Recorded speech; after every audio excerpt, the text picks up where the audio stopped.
మనకి ఒక విచిత్రమైన అలవాటు ఉంది కదా, ఏదైనా ఒకటి చూసినప్పుడు బాగుంది అంటే ఎస్ చాలా మంచి నిర్ణయం తీసుకున్నారు, అదే బాలేదు అంటే చాలా బ్యాడ్ డెసిషన్ తీసుకున్నారు అని వెంటనే జడ్జి చేసేస్తూ ఉంటాం మనం.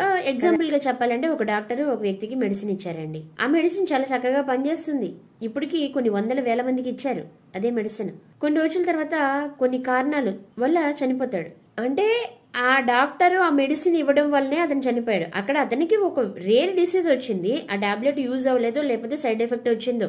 అంతకు ముందు వేసుకున్న వాళ్ళందరి జీవితాలు బాగున్నాయి, కానీ పర్టికులర్ ఇతని యొక్క లైఫే ఇలా అయ్యింది. కానీ మనం ఎలా ఆలోచిస్తాము, అతను డాక్టర్ కాదు, అతను డాక్టర్గా ట్రీట్మెంట్ చేయడం రాదు, అతను బ్యాడ్ అని వెంటనే జడ్జి చేసేస్తాం. కానీ ఈ వ్యక్తికి అంటే అతనున్న కండిషన్ లో అదే కరెక్ట్ టాబ్లెట్ కాబట్టి ఆ టాబ్లెట్ నే కరెక్ట్ గా ఇచ్చారు డాక్టర్.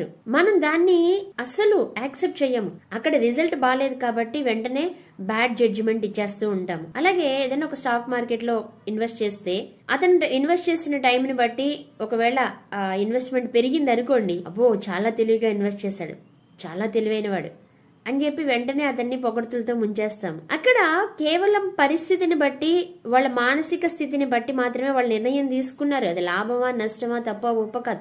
అక్కడున్న దానికి అప్పటికి ఆ క్షణానికి అదే కరెక్ట్ అని చేశారు. మనమేం చేస్తామంటే మనుషులు ఎవరైనా కానీ రిజల్ట్ ని బేస్ చేసుకుని మాట్లాడతాము. దాన్నే అవుట్కమ్ బయాస్ అంటారు. వాస్తవాన్ని ఆ సమస్య ఉన్నప్పుడు పరిస్థితిని వారి యొక్క మానసిక పరిస్థితిని దృష్టిలో ఉంచుకుని ఆలోచించము. బాధితులైపోతున్నారు. జస్ట్ వాళ్ళు తీసుకున్న నిర్ణయం కరెక్టేనేమో అప్పుడు, కానీ ఈ పరిస్థితికి అది తప్పు నిర్ణయంగా కనిపిస్తుందేమో. ఒకసారి ఆలోచిస్తే చాలా మంది మానసిక క్షోభకి గురి కాకుండా ఉన్నవాళ్ళం అవుతామేమో. ఆలోచించండి.